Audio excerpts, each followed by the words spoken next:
지금껏 12.12 사태를 단독으로 다룬 영화는 만들어진 적이 없습니다. 그래서 김성수 감독의 신작 서울의 봄은 놀랄만한 작품으로 여겨지고 있으며 역사의 놀라운 재발견으로 평가되고 있습니다. 아프고 어두운 역사도 후세는 제대로 알고 가야 하는 법입니다.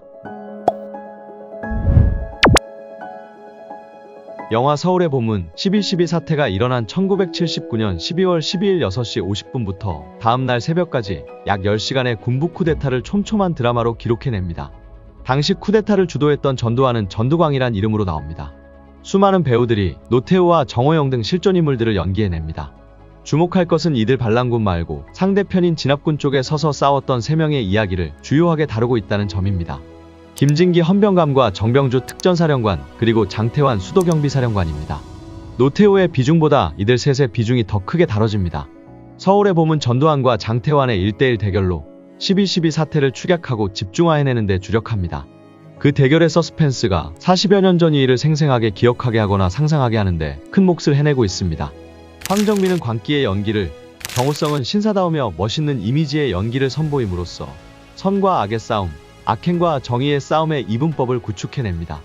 그 단순한 서사가 복잡한 역사를 한눈에 조감할 수 있게 해주는데요. 바로 그 점이야말로 이 영화가 대중적 휘발성을 지니고 있는 이유입니다. 흥행이 폭발한다면 12.12 사태는 정치군인의 무장반란이었다는 팩트가 대중적으로 각인될 것입니다. 김성수 감독은 12.12를 상업영화의 방식으로 만들어 영화 흥행도 성공시키고 사회적으로 역사의 정의도 세우는 두 마리 토끼를 포획하려 합니다. 비상하고 영리한 전법입니다. 한국 영화계의 불문율처럼 이런 얘기는 안 된다고 생각했던 게 3가지가 있습니다. 하나는 아웅산 테러 사건이고 또 하나는 김현희의 칼기 폭파 사건이었으며 마지막은 문세광 저격 사건입니다. 여기에 12.12 사태 얘기도 많이 금기시되던 소재였습니다.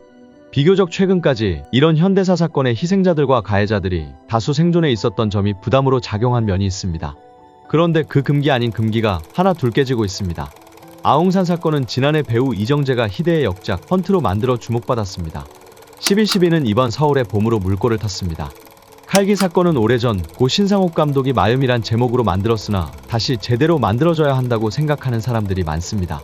문세광 저격 사건 역시 한 중견 감독이 시나리오를 쥐고 있으며 곧 제작에 들어갈 것으로 알려지고 있습니다.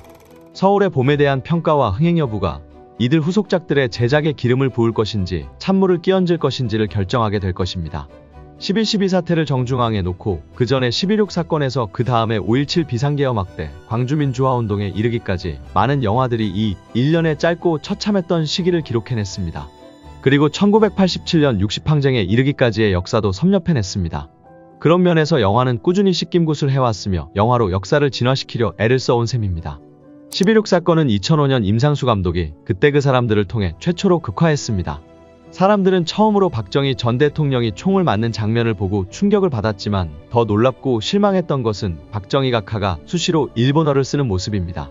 그건 김재규도 마찬가지였는데 당시 궁정동의 암살극을 마치 사무라이들의 난투극처럼 묘사한 측면이 있습니다. 박정희는 만주군 장교 출신이었고 김재규 역시 일본 육군 출신입니다.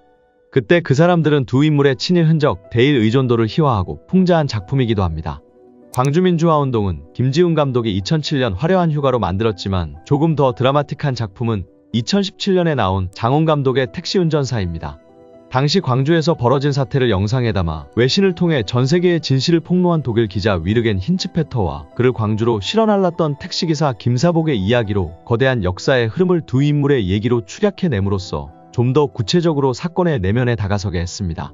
얼마나 잔인한 시대였고 또 얼마나 많은 사람들의 숭고한 희생이 있었는가를 목격하게 했죠.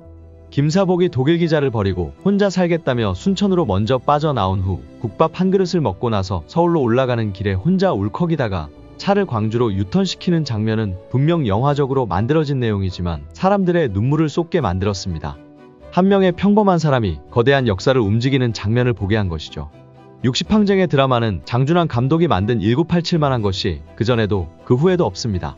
당분간 관련 영화로는 전무후무한 역작이라는 평가가 이어질 것입니다.